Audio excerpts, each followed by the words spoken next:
So, Johannes? I'm muted. I just noticed and I started talking right away. I take it over from here. I'm a bit nervous, even though I was already hosting a few sessions. So I bring Steph to me on stage. So I'm not feeling lonely Hello. anymore. Okay. I'll see Um, you guys later. Hello. Thanks. See you later. Thanks for handing over. And I think this is really, really tough to follow up on such an amazing talk. But I'm sure Sarah from UX Graz will handle this. But we have a few minutes to go before we hand over. And I made some notes what we need to add here. So, Steph, this is the first session that you're joining for today Exactly. Yes. on From this. stage. Oh, exactly. I've been listening to the talks, and Joshua just, you just blew my mind off. I'm completely speechless. But I guess the next hours will be exactly the same because every single talk has been amazing so far. Yeah, just can't say anything else about the previous sessions, and there are a few additional sessions which I'm really looking forward to listen to. Um, and just to mention a few things around this, for anyone who just joined us, welcome to our 24 hours of UX. We're heading towards hour 9, so it's about 2 minutes to go, but almost I, there. I have a question for you, Johannes, Oh because yeah, I was at the sure. beginning, and then I went to get my beauty sleep, and came back. Have you revealed the name of the cat? Because there was a discussion. No, not yet, but I haven't had too many responses. So there was a question in the beginning in hour 0, and I just give it away to the audience. So post it on the chat. How would you name that cat on my head? Not the catticorn or unicat. You can say, is this for you catticorn or a unicat? I'm not sure yet, but no, I did not reveal the No, name not yet. yet. Will stay secret until the very end. The very end. Okay, perfect. Yeah. So that's promised. Um, but we have some other things to share with our audience. There is not only this event, which is happening annually now for the third time already, we also have a podcast, the 24 Minutes of UX. Have you listened to one of the latest seasons episodes already, Steph? Yes, yes, of course I have. Of Yes, course. of What's your course. favorite one? Ooh, no, it would be unfair just to name one. That's a question that I don't like to answer. It's unfair to Okay, them. yeah. Okay, so But yes, we recommend you to listen to the podcast as well. Of course, everything that yeah, has 24, it's great. yeah, 24 whatever. And 4 hours of UX, 24 minutes of UX, everything. yeah, and you find all the links on our website. The podcast is available for Buzzsprout, I think Apple. It's also available for Spotify. I don't know. Everything is on the website. Yeah, so just go to 24hoursofux.com and you find everything there. In the meantime, since a few people mentioned that they want to have a cup like this, there's one thing that I have to mention if you buy a cup like this. It looks good. So the UI is really incredible. But Eh, if I take off my glasses, you will see what I am talking about if I talk about the user experience is not too good. So you see what's happening with my eye? yeah. So if you don't wear glasses, don't buy such a cup. And I'm still waiting for Sarah to show up on the backend so we can get her on stage. And there she is Hello. already. Hello. And Hello. you were watching for a few hours already. Oh, yes, yes, I did. Some very high quality talks. I'm very impressed, and it's very hard to follow up on such high quality content, I have to say. Yeah. Have you also been able to join us on the Miro board as well? Yes, yes, I did have a look at it. It's very pretty and very minimalistic too. It was very easy to find everything. And Yeah. just one side note, fun fact. Steph is one of the two amazing designers. So Shazar and Steph created the incredible design that you're seeing everywhere around here for the 24 hours of UX, and also put up the design on this mirror board. So really amazing job, Steph. I will quickly post it so you find it. And there are a few challenges for everyone happening around the 24 hours of UX. They stay open, and the fourth challenge will be revealed at the middle, so at hour 12 from our 24 hours of UX. So stay tuned for more. And if you want to share, if you want to join, feel free to add if you haven't done so far, or just see what has happened until the last time you looked up there. So now I hand over to myself, because I'm not only hosting this session from the 24 hours of UX, I'm also the community host this time, since it's a session from UX Graz. So thanks, UX Graz, for joining us this time. Yeah, we saw you want to have a community here, and we just wanted to join you here. So it's good for us to be here. And I want to make some ads for local events. So we have some upcoming events in person, and there are these really amazing online events like the 24 hours of UX, but there are also in-person events again in Graz coming up soon. So we have local in-person events. If you get the chance to join us in Graz, we have a bar camp coming up on Saturday, July 2nd. It's free to attend. Tickets are limited, and you need to travel to Graz and stay here if you're coming from abroad. I will quickly share the link. And there is another local event. Until end of June, there is the early bird tickets available. It's in October. Huge event happening each year, the World Usability Congress. So if you want to meet people from our community, feel free to join us at one of these events.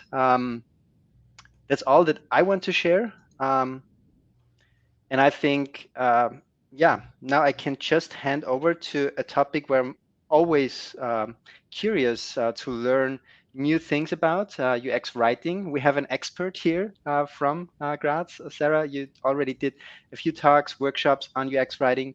I think I followed almost all of them. Always interesting to My learn biggest something fan. new. Yeah, groupie.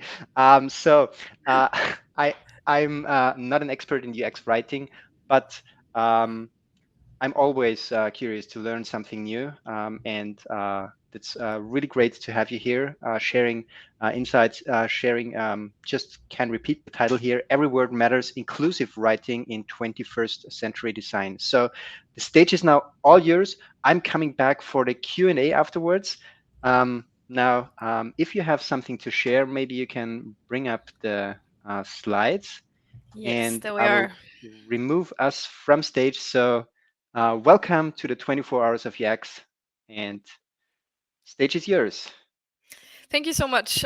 Thank you, Johannes, for inviting me to this conference. And UX Graz is a very great community. Obviously, we chose the cat theme today, as some of you already noticed, and that was definitely intentional. So, all right, let's start right in.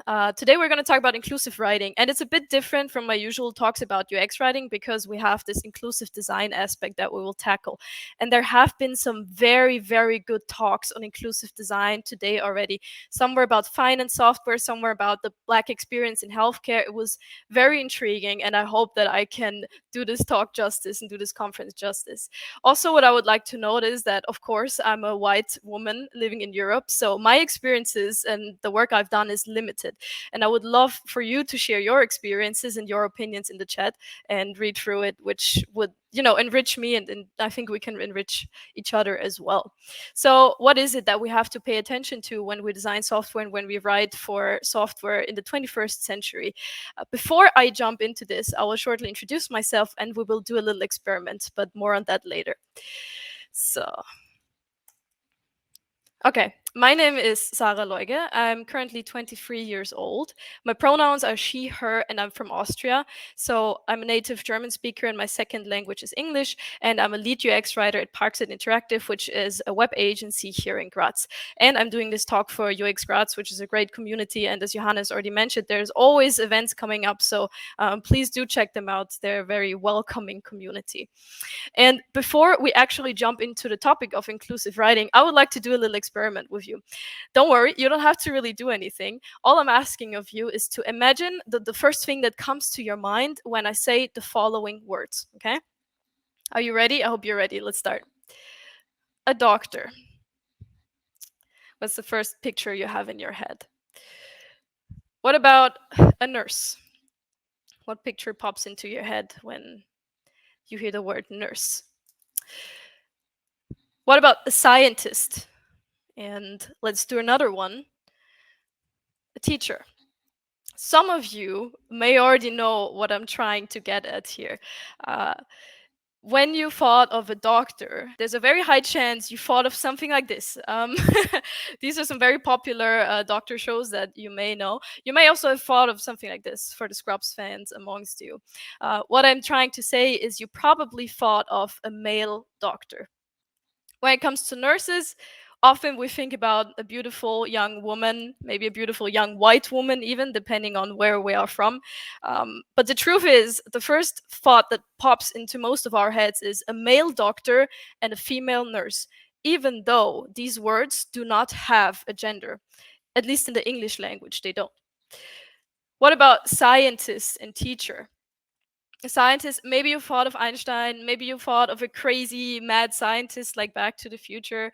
And for a teacher, most likely you thought of a woman, or maybe of a teacher that you used to have in school, of which a lot could have been women. And what I'm trying to get at here is language is a very, very personal and social system.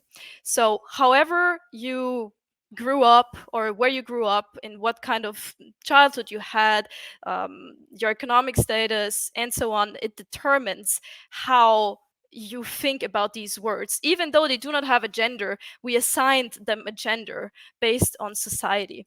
And do not feel bad about this, because every one of us thinks the same. And the reason why I took these examples with gender is because it's cross country, I would say, since there's so many different people here from different countries. But there are many examples of this, and do not feel bad about this, because these are cognitive biases. And a lot of us have cognitive biases. Everyone has cognitive biases. It is nothing we can actually control, because it is our fast thinking mechanism in our brain.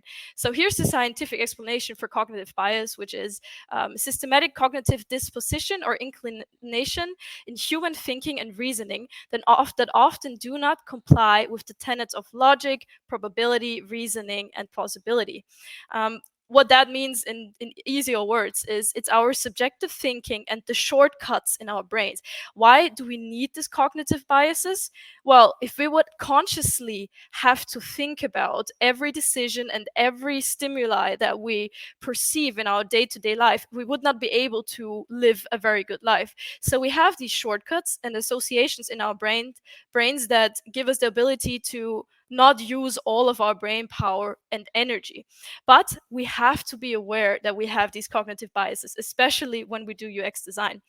One cognitive bias that is very common is stereotyping, which means putting certain associations with people, for example, professions, like we just did in the exercise before. And in general, you can say that our biases change how we perceive reality. So the reality that each one of us lives in is different. And that's something that we have to be aware of when we create designs for ourselves and for other people. So thinking a bit back to this exercise that we just did, what could be some reasons why we actually thought of a male doctor and a female nurse?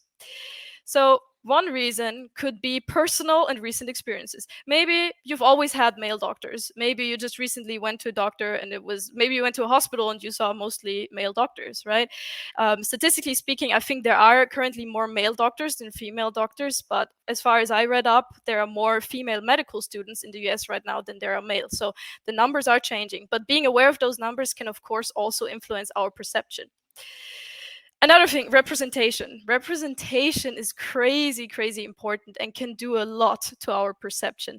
What we see in media, what we see in these TV shows like Grey's Anatomy, The Good Doctor, the pictures that you see here influences our brain because we create connections, if we want to or not. We create a connection between man, doctor, right? Even if we don't want to, even if we know, no, not all doctors are men, we will still build that connection subconsciously in our head, which influences what we think about when we hear the terms. So representation is a very strong pusher for these kind of topics.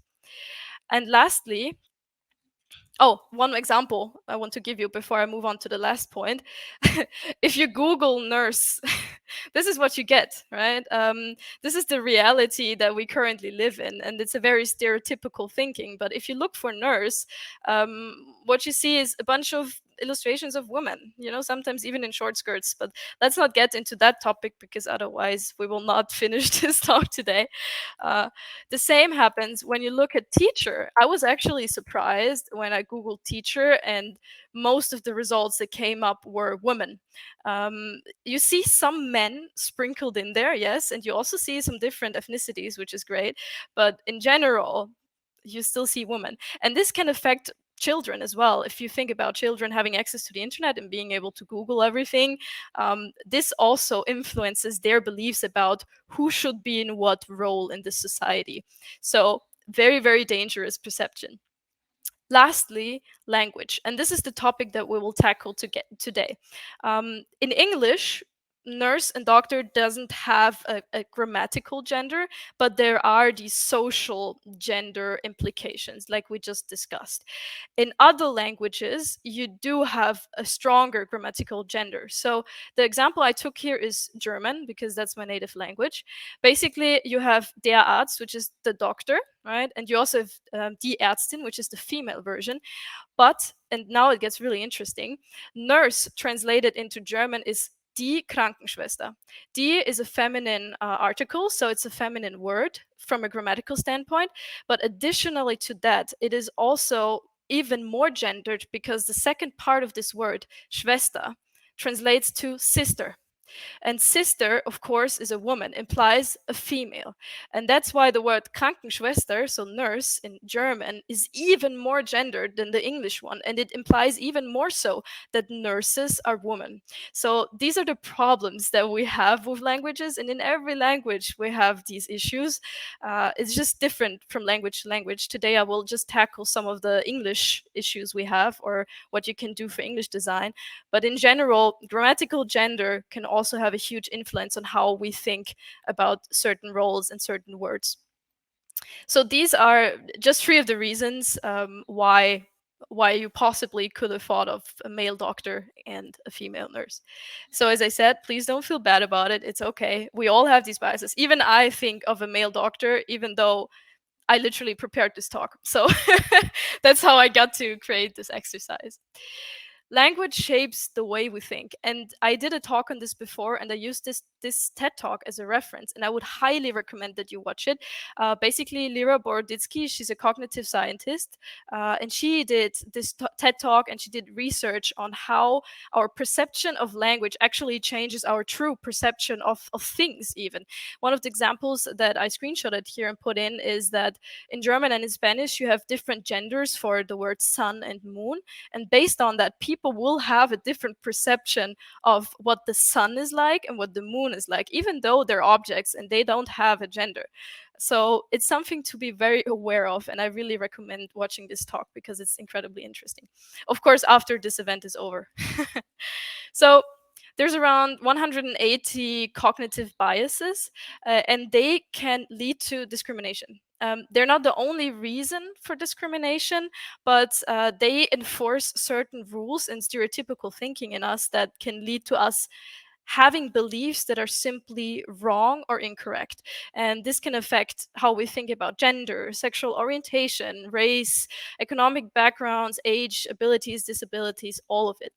Some of the biases I actually listed here because a lot of them are very well known, especially in the UX scene. So we have confirmation bias, stereotyping, which I've been talking a lot about already, gender bias, bandwagon effect, placebo effect. That's one that people usually know.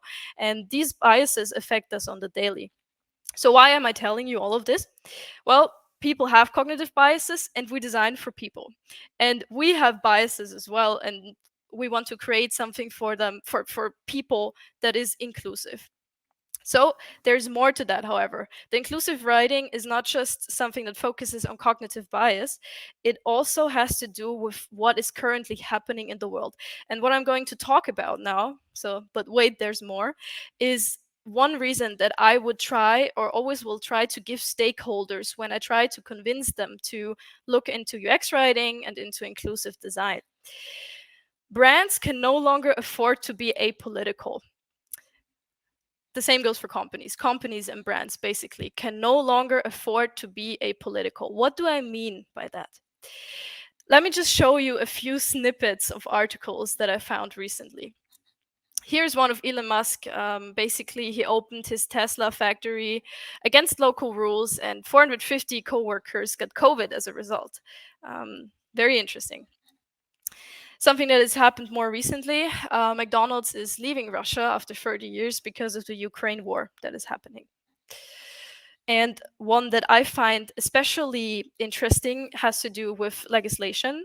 In Spain, basically what they just did is they banned advertisement for toys that is gender stereotypical. So they're banning advertisement that show girls playing with dolls and boys playing with guns, for example. So we're seeing Spain is taking this whole topic to the next level. But what I'm getting at is that when you Google and when you look for companies, and you can really try this, that this is a screenshot from what I did recently. I just entered Facebook statement on, and what you will see are mostly political and social topics that Facebook has to make a statement on, or it's called Meta now, but I got more results for Facebook. That's why I wrote Facebook. What you will see here is that the bigger companies, especially, they are talking about the issues that are going on in the world. And why is that? Because our world is changing. Happy Pride, by the way. I forgot to say that in the beginning. The activism that we see here on these pictures has only turned into a small fraction of the activism that we have in the 21st century. Because where does the activism truly happen now? Maybe you can think of where it actually happens. Some of you might know it happens on the internet. It happens on social media. That's where people start fights. That's where people stand up for their rights and for different groups that they're affiliated with. Yes, happy Pride. And what that means is we can no longer be apolitical with the products that we design. So what is really changing? First of all, obviously, the world is becoming more diverse. As we have globalization, we have people traveling. I think I read somewhere that teenagers and I think people below 18 in America are over 50% mixed race by now. So not the white population is reducing and mixed race population is increasing. So we have more diverse perspectives on life and on everything we do. And the software we use basically reflects our life, right? As I mentioned before, social media enables activism. And we have this global stage now where people are able to voice their opinion and create big, basically snowball effects of talks and discussion points, whether it's concerning a company or something that happened, some movement like Black Lives Matter and so on. It grows exponentially and it grows super fast. And everyone is affected by it. Everyone has the information right at their fingertips when they Google it and when they look it up. So what happens when companies don't pick a side and they don't voice their opinion on these things? It can seem as hindering the process, or it can actually hinder the process. Why? Because not making a statement is also a statement, is also a political stance. So a lot of companies want to take a political stance on certain topics like LGBTQ, Black Lives Matter, the climate crisis, whatever else is currently ongoing. And they also have to. And why is that? Because companies are expected to use their influence for good causes nowadays. People know that companies and corporations have the money, they have the means, and they have the audience to bring on positive change, whatever that positive change may be in that context. It depends on who are actually the people that are using that company's service. And one point to make here is that is true even if the product or the service has nothing to do with what is happening. If it has nothing to do with the political issues going on or the social issues going on, but they're still expected to help. And which is, honestly, I think it is a good thing, but it's very hard to do it right. And a lot of companies are forcing the easy agenda, which is then called greenwashing or vibe washing, where they just try to appease the audience by being like, yes, we are allies, but in reality they are not.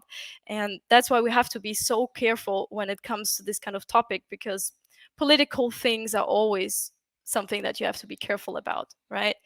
So together with the cognitive bias, what we see is there are two main reasons: the cognitive biases, which have always existed, and our world changing as a whole and shifting more towards the internet, shifting more towards the software we use. And that really means that inclusive design is not a nice to have anymore. It has become a necessity.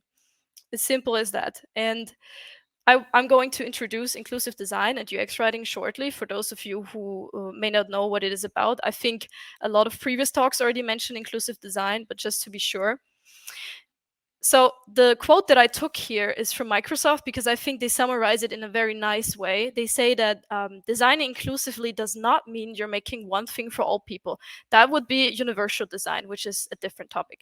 You're designing a diversity of ways for everyone to participate in an experience with a sense of belonging. That is the goal of inclusive design. And it's very hard to argue that to clients and to stakeholders often, because they're like, what do you mean sense of belonging? Is that going to make me money? Well, actually, yes, it is. So we will get into that just in a bit. What is UX writing? UX writing is the practice of crafting the customer-facing text or copy that appears within the design of digital products. So these are all the texts that we see in software, and is, for example, my job to craft this copy and be aware of the implications that the language that we use has. And it's a very tricky topic to work with. When we actually look at Google Trends, and I pulled up this little graph for you here, you can see that UX writing, which is the blue line, the lower line that goes up and up, has been steadily growing in popularity. More and more people are looking for UX writing. It's a topic that's definitely growing and will likely grow in the future. And additionally to that, we have inclusive design, which seems to have always been relevant, but and is keeping like a steady pace, even increasing in some of the recent months and years. So these two topics, they're like best friends. They go so well together. And why is that? With inclusive design, we're tackling this 21st century approach. We're tackling the political issues. We're tackling the controversial topics that are upcoming.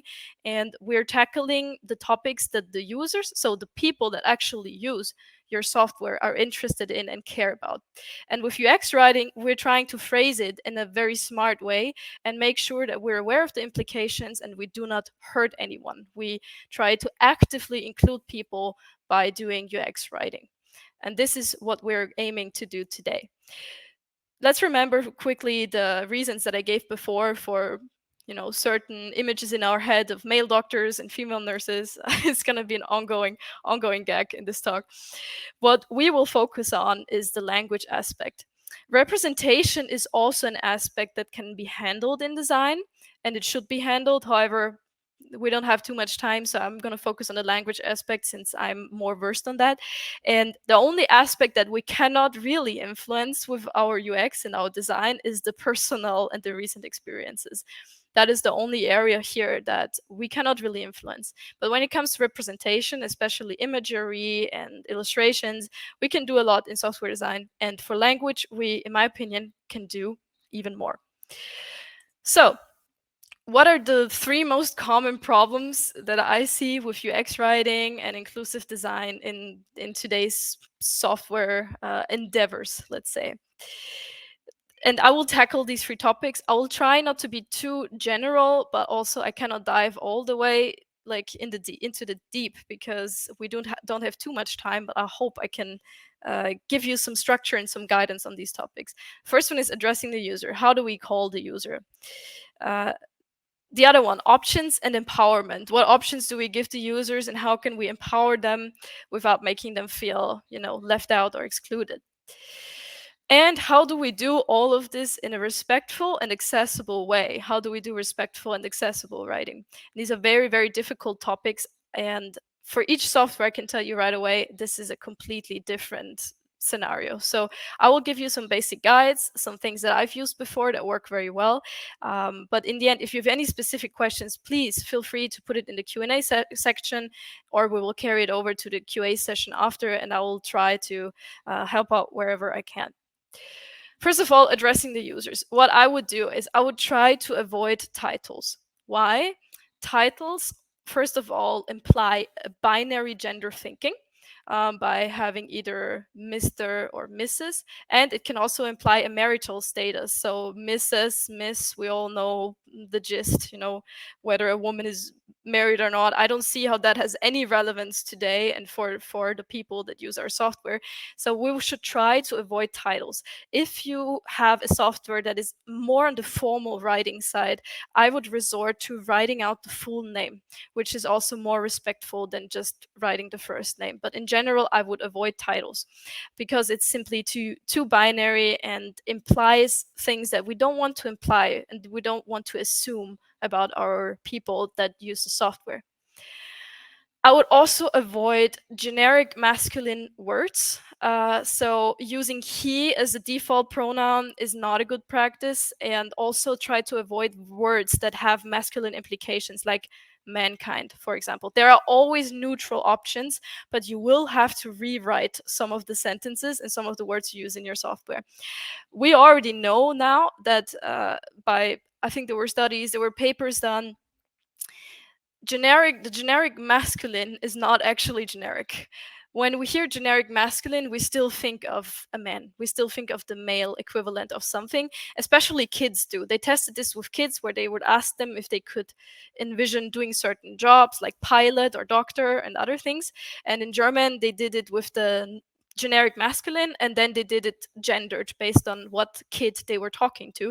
And they saw that, for example, little girls were way more likely to say, yeah, I think I could do this job, when they would hear the feminine version, the gendered version that suits them, right, rather than the generic masculine.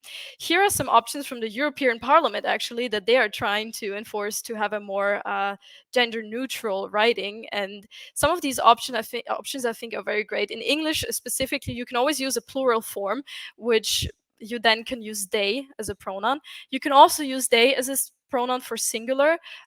It's for some reason in software still not that common, unfortunately. I think we should use it more. You can use the imperative, which I'm a big fan of because it's very instructive to the user and it's very direct. You can also omit the pronoun altogether, like here, an official salary is dependent on length of service. But I do have to say that it kind of disrupts the conversational side of the language, and I'm not too much of a fan of that. And as a last resort, you could always use the passive voice.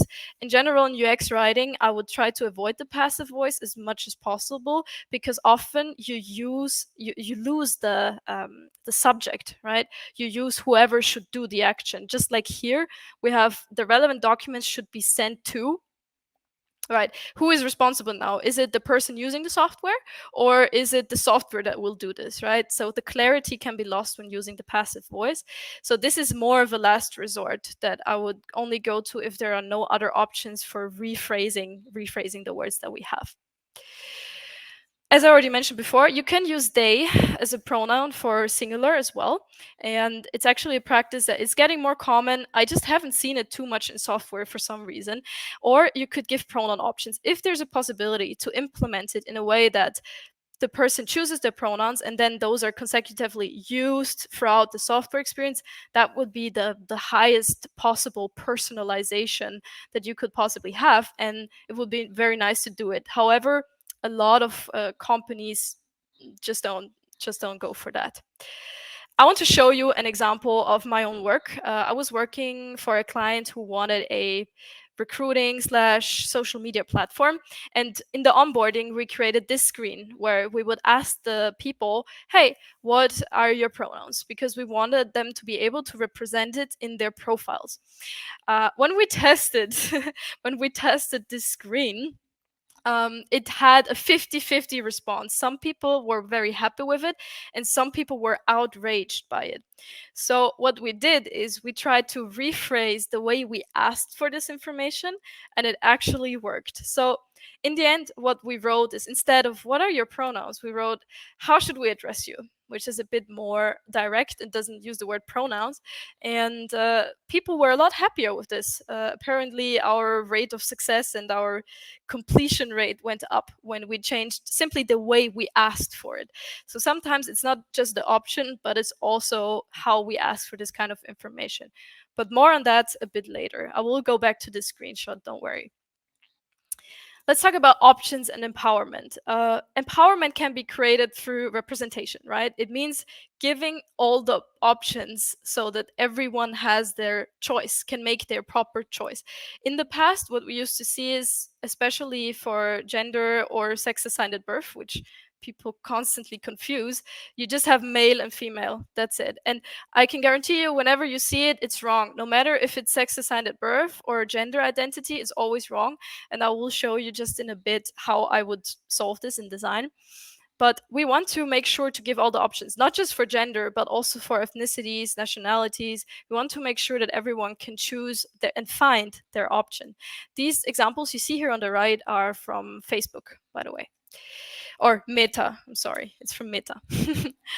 Binaries are outdated. As I just mentioned, whenever you just see two options, it's most likely wrong. It's a very outdated process and way of designing, especially gender inputs.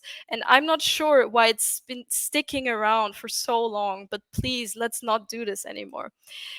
What's the difference between sex assigned at birth and gender identity? Sex assigned at birth is truly the physical sex that is assigned to a baby. It's male, female, or intersex, right? Intersex is when it's not clear what sexual reproductive organs are present or both are present, then the person can be classified as intersex. Gender identity is your socially perceived gender, right? This is what you perceive yourself to be based on society and based on your own personal feeling. And this is where we have a crazy amount of options by now. There's a lot of options. The list goes on and it's always growing. So I did not put a full list here, but don't worry, we also have a design solution for that. The most important thing is to not mix the two. This, I see there's a lot where they ask for the gender, but what they actually mean is the sex assigned at birth. And this is really a recipe for failure. So please, when it comes to empowerment, try to give all the options. Or what you can also do is make room for a custom input field. This is, you can never go wrong with a custom input field, right? And do not call it other. Please do not call it other. If you call it other, that already implies exclusion. And we don't want that. We want it to be, you can just call it custom gender or custom input, and the person can enter whatever they want, whatever is actually applying to them. This is one of the best practices that I would use. And as mentioned before, lists and options are growing and they're also changing. And I have a very interesting example for you, going back to the screenshots I showed you before. So after we tested this screen and we changed the wording and it seemed to be fine, a few weeks later, I discovered that there's another issue with this design and with these screens that makes it not inclusive anymore. In this case, we do not have a custom input field because the client decided against it, even though I warned them about the repercussions of it. And we decided, okay, we'll just try to cover as many options as possible in the dropdown. And what I found out is that this didn't work anymore. a few weeks later because I discovered that there are neopronouns, like even newer pronouns that are now combining the pronouns that we know. So, for example, she, they, she. These are all pronouns that are valid and are used now. And our design solution didn't represent that anymore, right? So it's important to keep up with the trends and keep up with the changes when it comes to inclusive design, especially for the LGBTQ community that is very clear and very focused on what words should be used, what words should be changed. So yeah, as you can see here, you can try to do everything right and still end up with something that is unintentionally exclusive. So it's very important to, keep up with the latest trends and have a UX writer or inclusive design specialist who can take care of this, or simply ask the people, test this with as many people as possible if you can, and as diverse as possible, right? To include all kinds of different perspectives when you do. What about respectful and accessible writing? Accessible writing is a topic by itself. There are accessible writing guides in the World Accessibility Guidelines, I think, in the We3C, whatever it was called, I forgot. And accessibility guidelines in general are very clear. We have them, they're applied worldwide, and they're used widely. And for inclusive design, we don't have such a thing yet. We have some guides, and I will show you some of them. But when it comes to writing and inclusive writing, it's a bit different. We don't really have the clear guidelines. Write this, don't write that. We have some, of course, but it's always different depending on what software you have. So what can we do? We can give context and reassurance. This is very important. So in this screenshot here, what you can see is I wrote here, this is the first design I had, right? The text that we changed later on, but still. I wrote here, let people know how to address you correctly. You can edit or hide your pronouns anytime. What am I doing here? I'm giving context, right? I'm telling the people why would you put this in? Why would you put this into your profile? Why would you enter this information? Okay, let people know how to address you correctly. This could be extended to be even more specific for whatever software you have. People will find you easier. People will know how to call you in the chat and so on. And you can edit or hide your pronouns, which is what we stuck with in the end when we changed the title and reduced the text, which is giving some reassurance. It tells you, hey, you can edit or hide your pronouns anytime if you want to. If you change your mind, if something changes about your pronouns, you can change it, you can hide it, don't worry about it. That is what we have to do. Give context and give reassurance. People these days are even more aware of giving away their personal data, so this is very, very important. We want them to feel safe and be in a safe environment to express themselves and to be able to show their pronouns, their gender, their race, and so on. Make personal inputs optional. And if you don't have to ask, don't ask. This is something I tell clients very often, because when I tell them about how we have to design, for example, the gender input and what we have to pay attention to, they're like, this is so complicated. I thought it's just a man and woman input. It's not anymore, right? We cannot do this anymore. It doesn't fit. So if you don't have to ask for, don't ask. And this is difficult sometimes because there's a conflict of interest between stakeholders and the company and us designers, because often the only reason for asking for this is data. Right? Sometimes we want to have the data so that we can pull statistics, so that we can do better marketing, God knows what, right? The data is expensive, it's important. We want to know what gender our users have. But then we have to try to do it the right way. And we have to ask them to consider all of the implications that come with just having a man and woman input. I once designed something for a company that was a company internal enterprise software, and they also had this man-woman input. And I asked them to change it. I told them it's not very inclusive, and they were like, we don't need this. So I asked them, okay, how many users do you have on that system? And they said 7,000. 7,000 users, 7,000 people and employees of that company use that software. And I asked them, are you sure all of them are male or female? And it kind of baffled them a little bit just to think about it, but they did reconsider it. And in the end, I told them, if you don't have to ask, don't ask. And they said, yeah, actually, we don't need that data. Let's remove it altogether. All life saved. Why should you try to avoid asking for certain information sometimes? Because it can trigger people, right? For a lot of us, when we have to enter our gender, it's a very obvious choice, but for others, it's not. For some people here, they have to really think about it, or they've been questioning their gender for a while now, and they struggle when they see these inputs, and it reminds them of either the exclusion or the struggles that they're facing. So in general, it's a bit of a trade-off, and you really have to decide for your software product, should you really ask for it or not.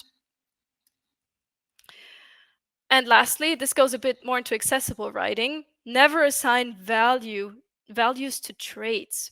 What do I mean by that? I have an example here on the right, which is from the book Writing is Designing. It's a fantastic book. I have it linked in the end as well. And they have a section on inclusive design and writing. And what they meant by that statement, never assign values to traits, is if you, for example, say, oh, she's confined to a wheelchair, she's wheelchair bound. What does that imply? It implies something negative, right? Oh, you poor thing, you're stuck in a wheelchair, right? If you instead say, oh, she uses a wheelchair, it's a lot more neutral, and it's a lot more it's a lot closer to the truth, because the wheelchair enables the person to move through life and be more independent. It's a good thing to have this wheelchair. And the same goes for he suffers from autism versus just he has autism, right? It's so simple and so neutral, and it doesn't assign a value to it. It doesn't say, oh, this is bad and this is good. And this is something we have to be very careful about, because these phrases are ingrained in our speaking, right, in our language. So this wheelchair bound, this word, we learned it at some point. It's stuck in our head. So we have to actively think against that and try to rephrase our words for the software that we use. I have one example here that kind of combines all of the topics that I just talked about in terms of writing, and that is a gender input from a website called FocusMate. FocusMate is a website, this is not sponsored, it's a website where you can find people to do online meetings with if you need someone to hold you accountable for doing your work, if you need someone else there just to be there and work together remotely. It's something that boomed quite a lot during the Corona times. And I think they did a lot of things very right. So let's try and see if we can check all the boxes with this. First of all, they're giving context. They're saying this helps find partners for users with a gender preference, right? You can enter gender preference on that website, and this helps you find a partner that has the same gender preference. So we're giving the context. Then we have a custom option. You can add your own gender if you would like to, which is very nice. You can even select multiple genders, which is something I've never seen before, and I think is very cool as well. Also, it's optional. You don't have to put it in if you don't want to. It's not boom in your face. It doesn't show up. It's just in the settings. You can change it. You can add your gender, or you can say prefer not to say. Okay, no gender selected. It's fine too. Also, we're giving reassurance. We're saying, okay, gender is not shown on your profile. It's actually it only filters the people that you may select from when you're looking for a focus mate.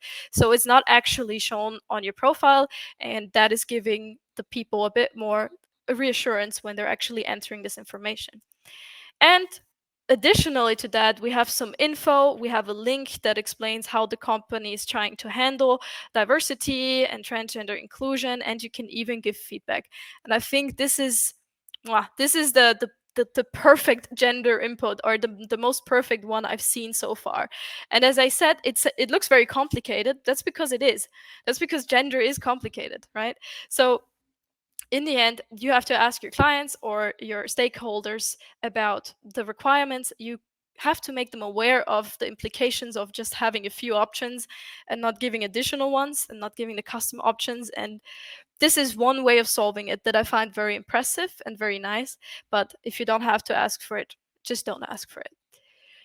Before we end this and actually go into the Q&A, and I do hope that so far it's been interesting for you and that you were able to learn something about it, about the whole topic of inclusive writing and how it is now in the 21st century. I want to show you some of the sources I used. some of the things, or most of the things I actually talked about here, are an accumulation of all of these resources. I want to specifically point out the Inclusive 101 guide from Microsoft, which is very great and talks more in detail about why we need inclusive design. So if you need more reasons for that, do check out their guide. It's for free. You can just download it. There's also a guide, which you see on the right here. There's no name attached to it, by Adobe, which is a bit of a mix of an accessibility and inclusive design guide. Very interesting. Also, what you see here below is the Gender Inclusive Language Project, which is actually an initiative by the UX Content Collective group, right? And what they did was they also created a guide for better writing and inclusive writing, specifically gender inclusive writing. And they have videos on different languages. I would really check it out. It's so interesting. They have English, German, they have Japanese, they have Portuguese, they have so many languages and so many interesting videos and insights how different languages are handling the gendered grammar, for example. Definitely worth checking out as well. And as I mentioned before, the Writing is Designing book here on the left, it's the base that you need for UX writing in general as a knowledge base, but also has a chapter on inclusive design, which is very lovely. So these are some of the sources I used. I will share the slides. I think I will put a link into the Miro board so you can access it, because here are all the links, so you don't even have to look it up. Here are the main sources I used that I just mentioned.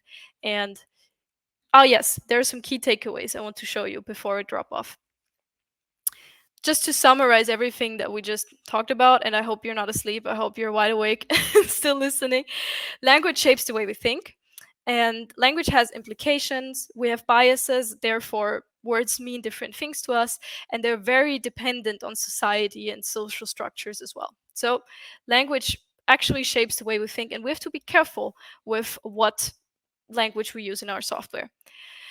Then the rules, suggestions, and options for inclusive writing are vast, but they apply differently. So I'm sorry that I wasn't able to go too much into detail and show too many cases, because the rules apply differently to each software. I hope I'll be able to answer some of your questions, and we'll see.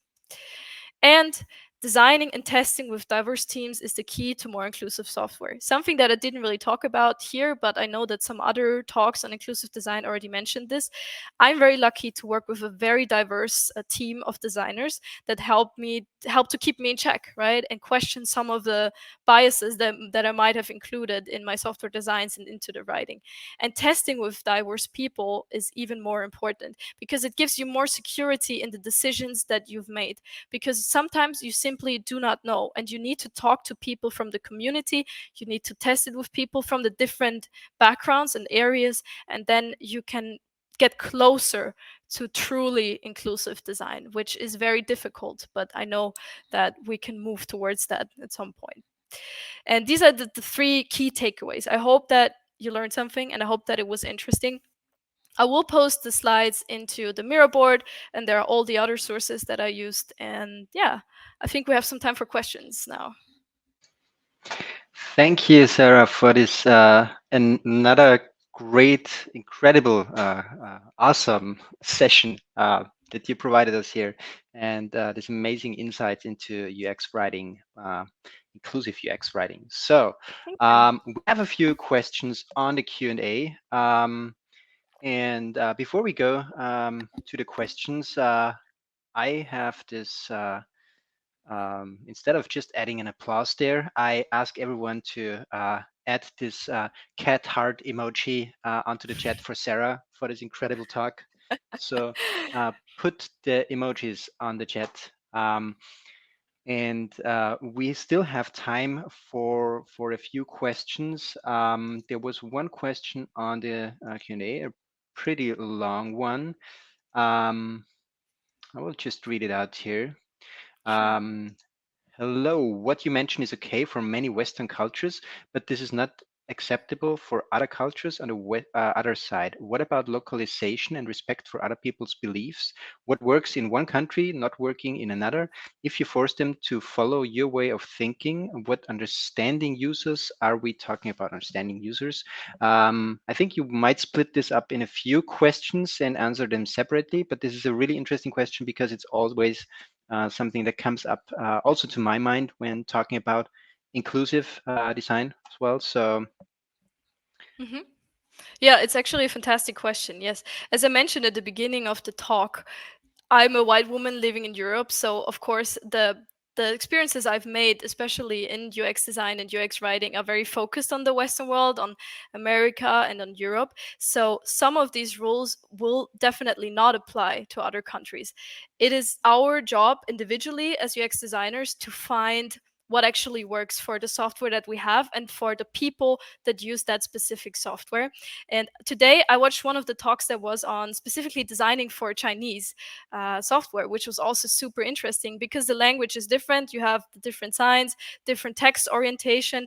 You will need localization. You will need an export and probably a native person from each country representing that country and representing that culture to be able to keep in check, okay, is this belief that we have in our Western world, is it acceptable here, and is it acceptable in Asia, is it acceptable in Africa, is it acceptable everywhere, do we have to change something? And we might not be able to find one solution for everyone. That is for sure true. So what I would do is definitely get in touch with the people that use the software from different countries and backgrounds and try to test as much as possible. I think that was one of the points I made in the end. But yeah, the classic answer, it depends, and you have to really test it. Yeah, I think we had this or a similar discussion, not about different cultures, but different backgrounds also in one of our sessions at UX Graz. For example, in German, if you really include each gender, this works for a few terms, but not for all. And if you then use somehow a gender correct writing, if you can say this that way, then you might exclude people who might just learn the language right now because it's just not readable to them anymore, and a few other Yes. things like that. So it's really important, and it's a great question. So thanks whoever asked this question. Really good point that you made here. Then we have another question just right now upvoted. I think we have room for one more questions here, and afterwards you can join us. We take all the questions that are posted here to our breakout room or session afterwards. So you can join us and discuss with Sarah. You will join us there? Yeah. Okay. So Yes. one question that was upvoted from Florian. We can all apply the tips you shared, but there are much more to do for an UX writer. In your experience, how big should a design team, or how big should a design team be to have a person dedicated to UX writing? And many thanks for the real cool presentation. Oh, thank you so much. Yeah. I would say having one UX writer in your team is the minimum. If you can have one person, that's already great. I know that it's a field that is still growing, so a lot of companies don't have a UX writer. And for example, what we do here at Parkside is even if we have a project that only one designer is working on, I will be the one to check in when it comes to the UX writing and at least spend, one day talking to them and going over the writing to help them out. And of course, you can win something yourself if you do a bit of research into UX writing and also become affiliated with the terminologies and the things that you have to pay attention to.